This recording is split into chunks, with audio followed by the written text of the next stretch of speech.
welcome everyone to this episode of Just Talking About Jesus. I am really excited about what we're going to talk about today because this is our Easter episode. And of course, there are so many layers to that. So many layers to that. My guest today is Constance Hastings, who I've had on before quite a while ago, but what she talks about and what her book, The Trouble with Jesus, delves into is just questioning the things about about our beliefs and why we believe and whatever. But I just am struck by at this time in our world, things are pretty shaken up, and it's just easy to get down, or anxious or worried about what is going to happen next, and or how is this going to affect me in my everyday world, and just the grief for just that war brings, and just all of that. I started thinking about how that relates, and it also, the flip side is, or it's like, oh, maybe this is a sign, maybe Jesus is coming, maybe you're feeling joyful about this and going and hopeful. It could be all of that and above, but it made me think about how the third day when they went to the tomb and they had the same kind of reactions of things. What were they feeling? What were they seeing or sensing? And how did that, how was that for them? So I want to start out reading, just reading the scriptures of what happened at the time, just to give us the framework of things, and then we'll go on from there. So I want to start reading with John 20. Early on Sunday morning, while it was still dark, Mary Magdalene came to the tomb and found that the stone had been rolled away from the entrance. She ran and found Simon Peter and the other disciple, the one whom Jesus loved. She said, "They've taken the Lord's body out of the tomb, and we don't know where they have put him." Peter and the other disciple started out of the tomb. They were both running, but the other disciple outran Peter and reached the tomb first.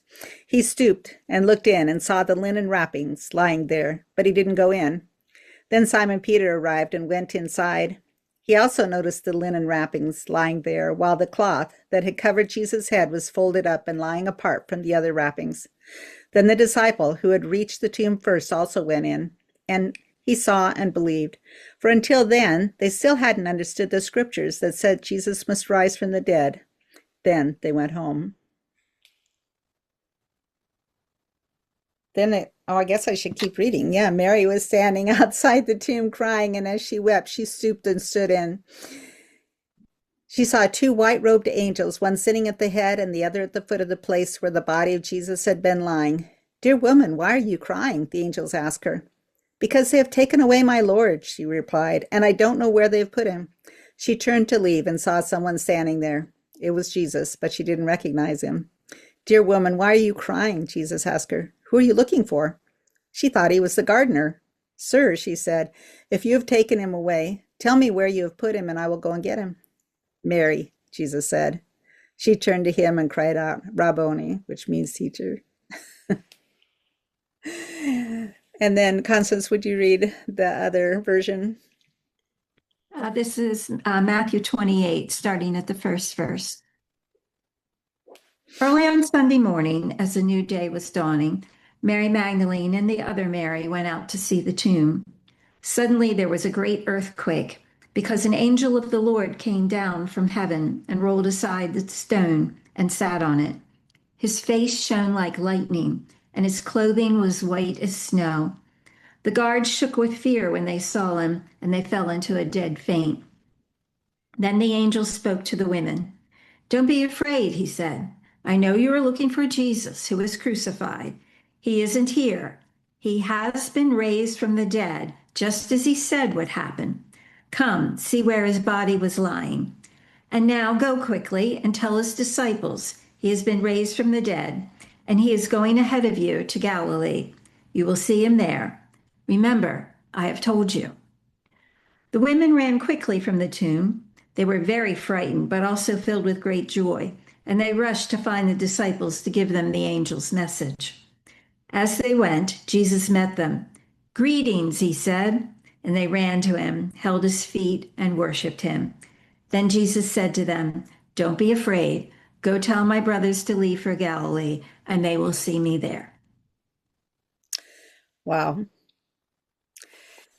So we've got, everyone who has watched the crucifixion, watched all, first parading in into Jerusalem and everybody with hosannas and so glad. So you've got all these mixed emotions, to begin with. Wait, you go from joyful shouting and praise to, whoa, what's happening here?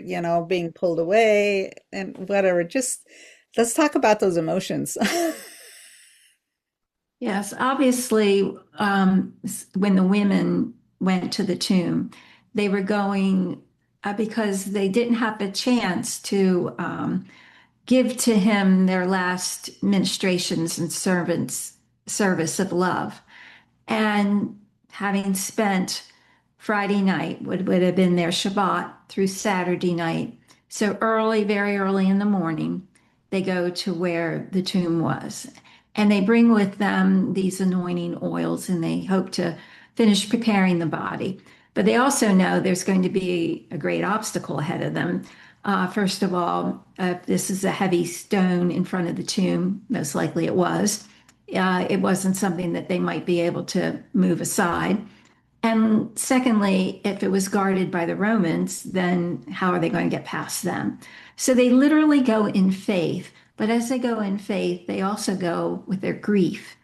And, they have been through a great trauma because the women were the faithful ones who were at the foot of the cross and watched him die.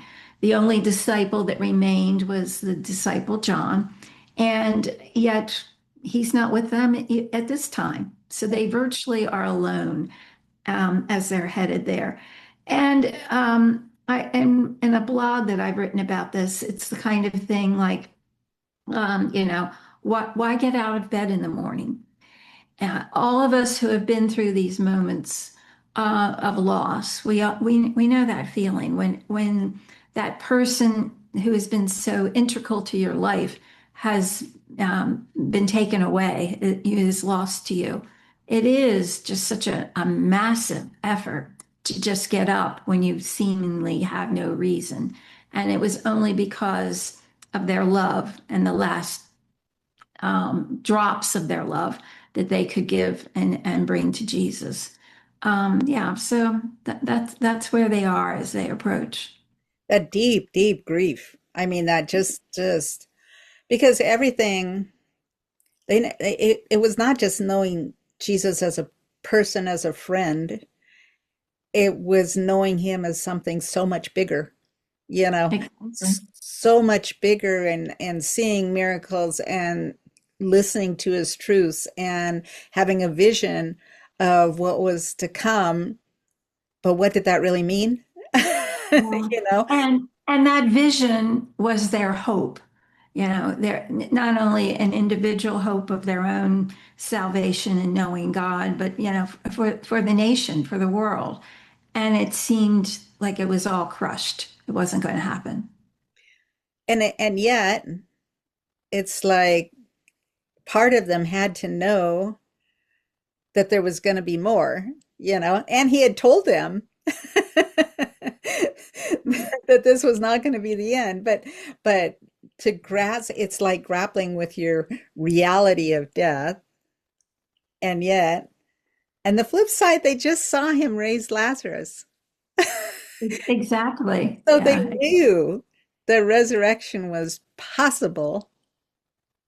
But you don't always, because your mind stops Well, and freezes yeah, when you're in grief.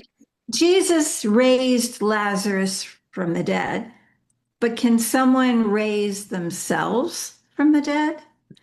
And when he had said, told them that he would die and 3 days later rise, did he mean that literally? Or Right. was this more like a metaphor, like my memory will carry you through and into the world?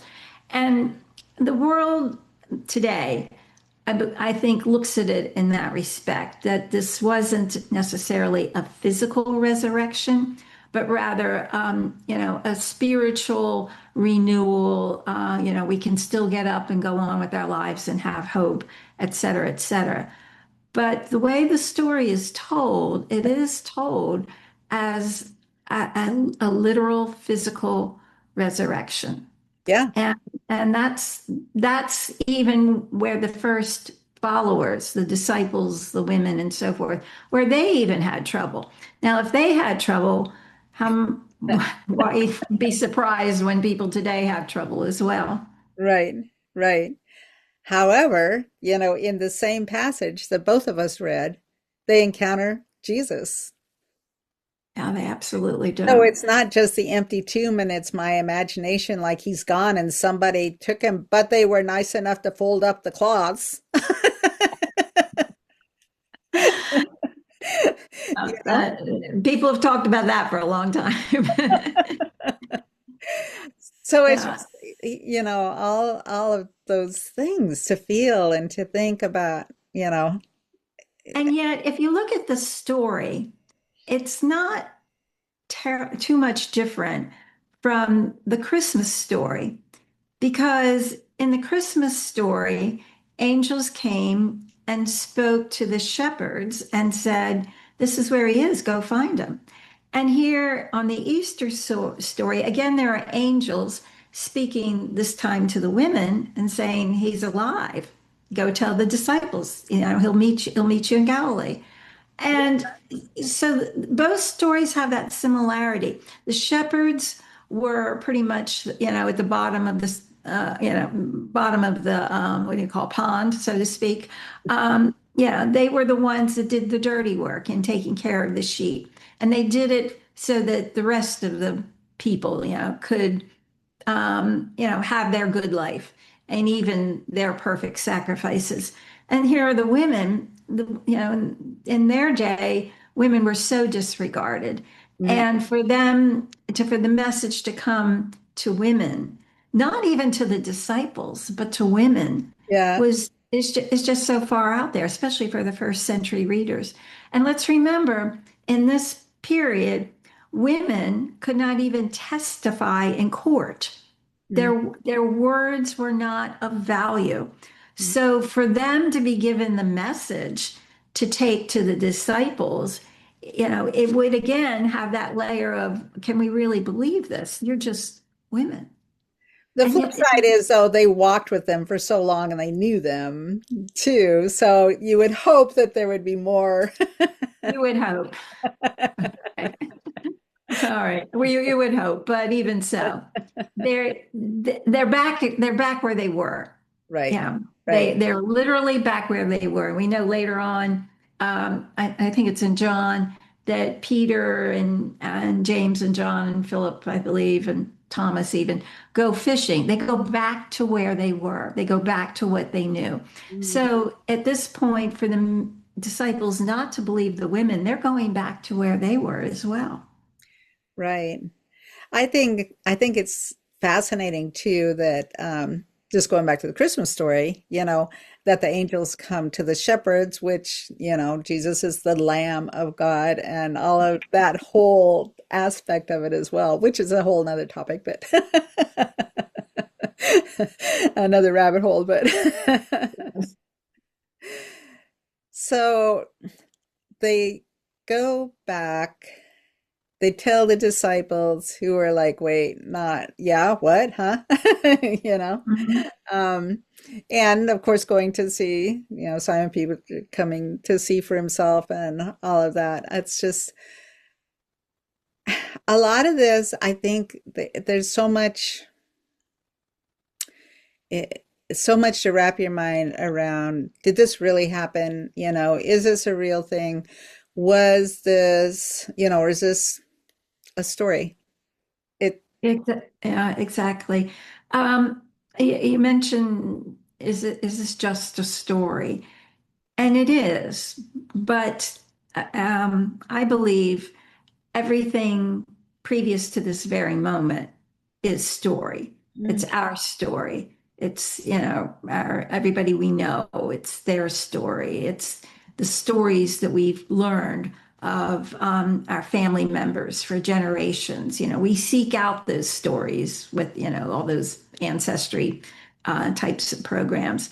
And we look into history and the stories that have been given to us there. And we believe much of it. Mhm. Okay. And we very much believe it. So when the Gospels were written, they were written into the story, into this framework of story. And that's how God works. Mhm. As it says at the beginning of John, in the beginning was the Word, and the Word carries the story. And here we see the story of God and God coming into our world to live among us. As the women and Peter and John go to the tomb, this isn't the first time they've known grief. Mhm. You live in this world for any length of time, and you're going to know grief. And we Right. try particularly to protect children from early grief, but it happens. And there's all kinds of loss that we know. Loss of relationship through divorce. There's deployments. When people are in the military and they are being shipped out. There's loss, deportation. That's certainly happening. Incarceration, Mhm. when loved ones that are sent to prison, and all these kinds of losses, loss of job, loss of health, besides loss of family, are all integral to our story. And our story is, how do you rise in the morning? How do you overcome, or if not exactly overcome, but live through It's through. this kind of experience of loss? And that's the story of the women here. That's the story of Mary Magdalene. When you read John, and she says to whom she thinks is the gardener, where have they laid him? And he calls her name. The way I hear it is, it's almost like he goes, Mary. It's me. And yet, even then, sometimes because of our grief, we don't hear and we don't understand completely until God reaches out and grabs our attention. And the resurrection was certainly God's way of getting our attention. Absolutely. Absolutely. So in your book, you've done a lot of exploring the devil's advocate, basically. The reasons why, the questions, the reasoning of why a person would not believe. Um, what are some of the things that you address in there?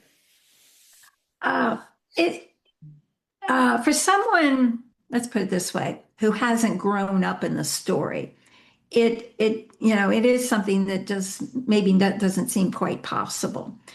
And I know there have been marvelous things written to prove, the gospel story that Jesus lived, that he was crucified, and that he rose again. The gold standard being the case for Christ, Mhm. and Lee Strobel and so forth. But what I find is that the people who really embrace that kind of evidence or proof are people who probably believe at least a little bit anyway, and it kind of gets them over the hump. But what happens when you're talking to someone who has put up major obstacles to this? People call it myth building Mm. and that kind of thing. And yet, uh, I believe that God in the Holy Spirit, if we're willing to take a good look, an honest look at the life of Christ, it is story, but it's story that we can begin to see ourselves in and Mhm. come to understand where we are. And at this point, I often lean back onto Mark 9, where the father who has a son described as demonic, likely epileptic, comes to Jesus. He'd asked the disciples to heal his son. It didn't work. And he comes to him and he says, you know, Lord, have mercy, do something about this if you can. He had known that Jesus had done these miracles. And Jesus says to him, if I can. Yeah. And it's sort of like you can't believe what you heard. Okay. And he says, anything is possible for someone who believes. Okay. But the man then gives the most candid answer, I believe, in the whole Bible. He says, Lord, I believe, help my unbelief. Mm, And, if we look at this, enter into this story, we can see parts of it that we can accept, that we can believe. Okay, so we can relate to the women and where they are in their grief.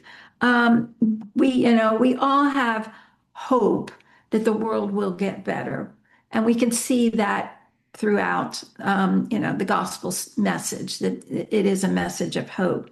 But it's that space, that gap, that unbelief part. And Jesus then moves, and he, of course, the boy is healed. But I think it's not because of where the man had problems, but because of what little points of belief that he could have, which was ultimately, as I said, based in hope. Now, the opposite of that is fear. And when people enter into a place of fear, I think it's sort of like, okay, if I agree to this, will God let me down again? mm, Is there going to be another time when I come to this and I get squashed, that my life doesn't work out like it should, that, horrible things will happen? And that fear then is where we tend to want to walk away. mhm, And the subtitle of the book, The Trouble with Jesus, Considerations Before You Walk Away. mhm, Yeah. And, God will allow us to walk away.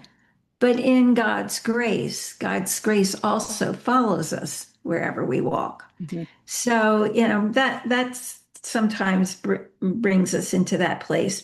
But how does it get to that point of seeming real?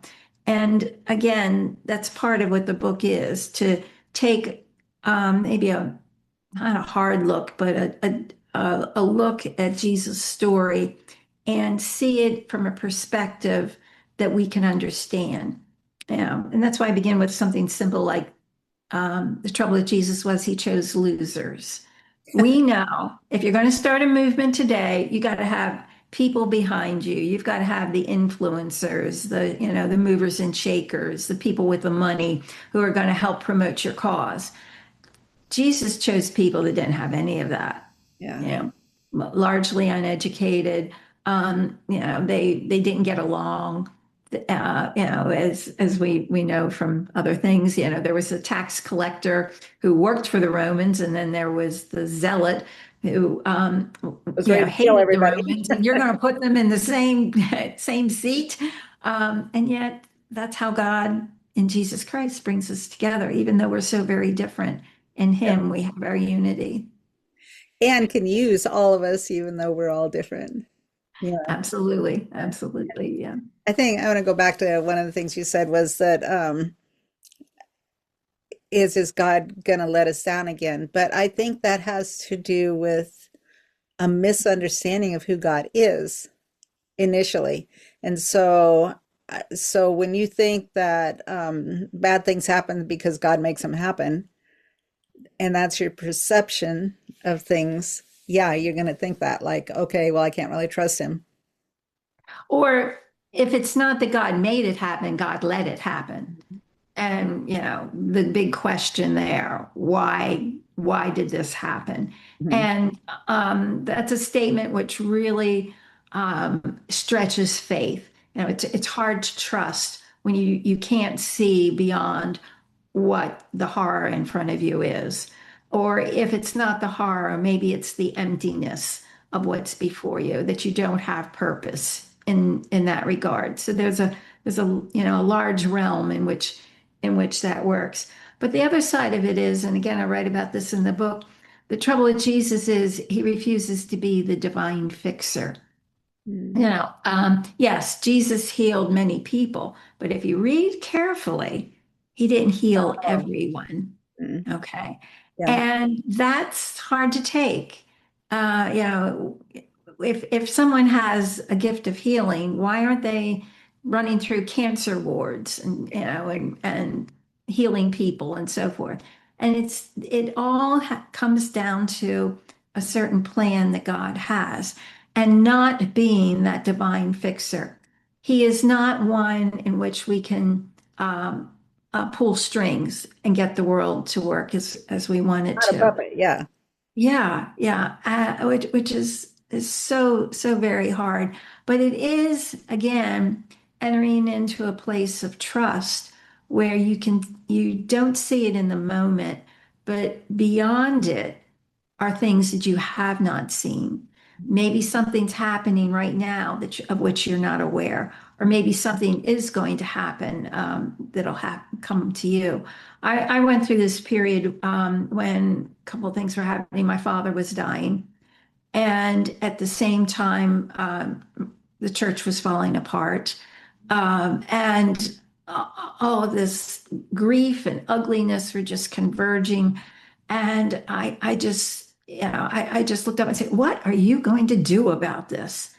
And I didn't exactly know, and it took, gosh, I don't know, uh, a while, not all that long, but a while before I realized that God was um, saying, "Yes, your father's dying, and I will take care of him." And I truly believe that happened. And yes, this church is not where you belong because they're not willing to follow the Christ you know. Mm. And God moved me out of that church and moved me to a place where, with inspiration and time, I got to write the book, The Trouble with Jesus. I think that's just so true. Is if you can come to the point where you can truly believe that God has a bigger picture in mind all the Mhm. way, I mean, he's got his reasons. His ways are higher than our ways. We don't know it all. And even with Job, when he's looking up and going, come on, what's going on? And God says, did you create the universe? I mean, it's like, I know what I'm doing. You know, you think you know me, but you know this much, this tiny little bit of who I am, Right. you know? And we have this we want so much of our life to have the quality of autonomy. We want to be the ones in control. And it's a hard stretch. And even for those who are strong believers and have been believers for a long time, these things are going to happen. And it might not be anything catastrophic or out, that nobody else goes through, but when it happens to you, it is major. And to, learn to take those steps in following Jesus in that place of trust. Not, and I'm going to emphasize, this is not an easy sell. If we were going to design a way for everybody to come to Christ, I think we'd have a bigger, everything would go good. And it's not going to happen now. But, So, God gave us free will, and absolutely. that kind of messed up the world. A lot of the things that happen is because of free will. And so, some things are natural, yeah, everybody's going to die, and somebody's going to grieve because that person dies, right? Mhm, And mhm. feeling that loss, and that people are going to get ill, and you're going to have to go through things, and they might make it, or you might be changed. But even with your church situation,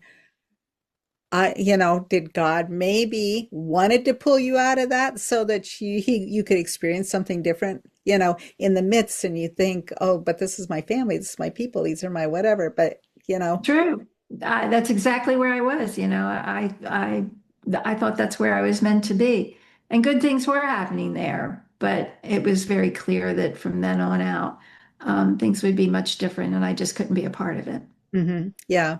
And I wrote a Bible study called Discovering Your Journey. And basically, it's just figuring out your path of your life, of your major points, whatever, like that. But with the rubric of because of this happened, resulting in, and then taking the same ideas with Ruth, Joseph, Jonah, and David. But going through their lives because of this happened, resulting in, you look at especially well, all of them, but especially with Joseph, my goodness sakes, all of the things that all lined up, whatever. But the point being that if you take time to look at all of those moments in your life, you can go back and see where God was and what he taught you and whatever, so that whatever you're in right now, in that anxiety you're in, or that grief, or that whatever situation you're in right now, is to just look based on what God has done over time with me. He's the same God. He's still going to do those other things, and we should change our mindset to being, oh, this is happening. Okay, well, I should be excited because I can't wait to see what you're going to do with me. Yeah, be excited, right? But getting back to the resurrection, someone said to me, if we can help people move the needles, so to speak, towards Christ, is where the Holy Spirit can step in. And I've become convinced that if someone believes in the resurrection, then they can carry that hope, yes, through all the trials of their life, as well as, look at the rest of the word and see that same God power in all of it, whether it goes back to the creation and learning to come to terms with God as creator. As you look through the Old Testament and the things that, shouldn't have happened that didn't. You referenced Joseph. We look at Moses parting the Red Sea. We, look through the stories, say like Jonah being swallowed by a whale. And people today say that's not possible. Mm, okay. All right. We might not always see, a great sea being parted so that an army can run through it. But at the same time, when the ways are open to us, it's probably no different in Mhm. the real working of the power of God.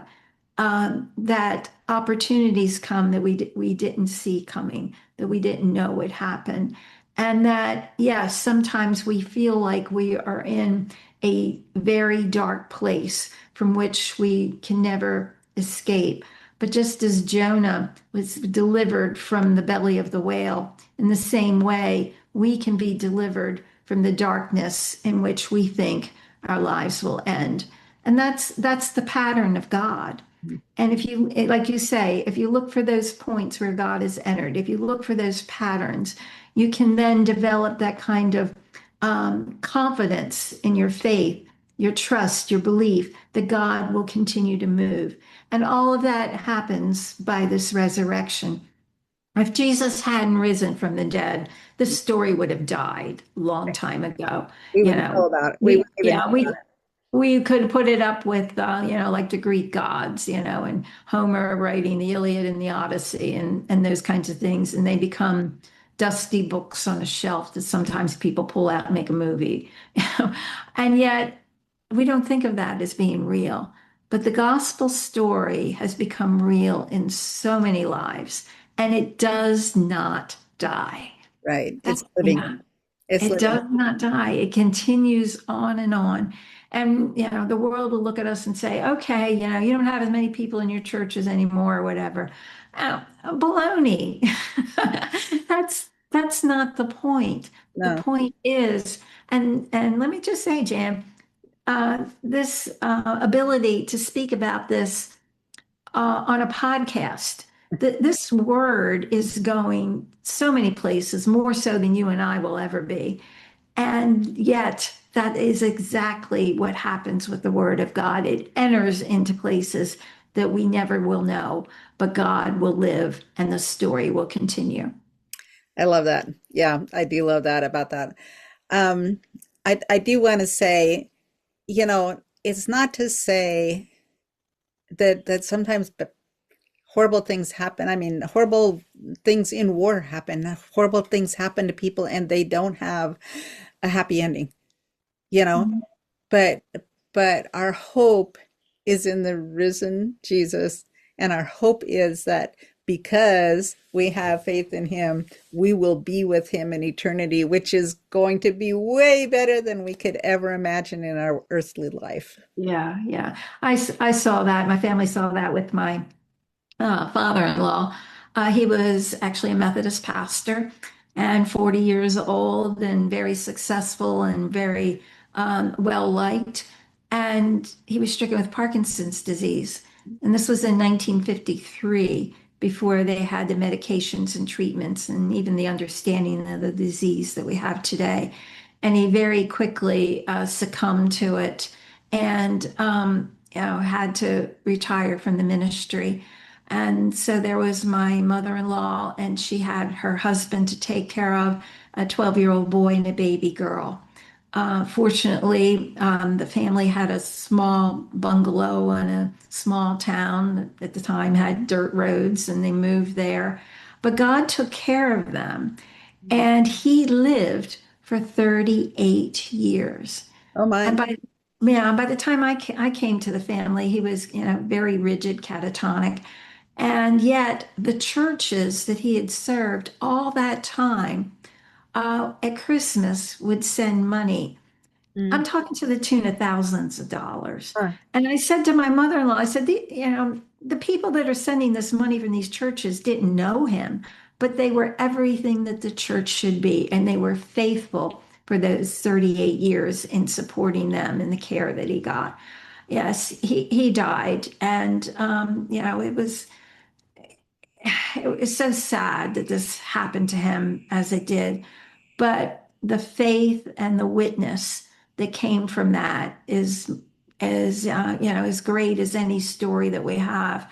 And we have that confidence that he has been restored Mhm. with heaven, that he is well.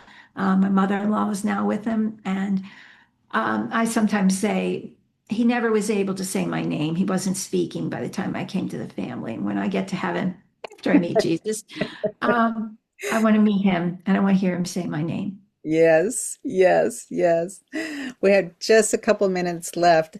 What final words do you want to tell our audience? We know that, as I said, the resurrection is the pivotal point of actually all of history, that everything began to turn with the belief that Jesus did rise from the dead. And in the same way, our lives can also turn as we accept his resurrection, as we accept indeed that he loves us.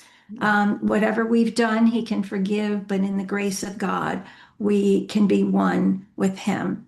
And in that, we can have our hope.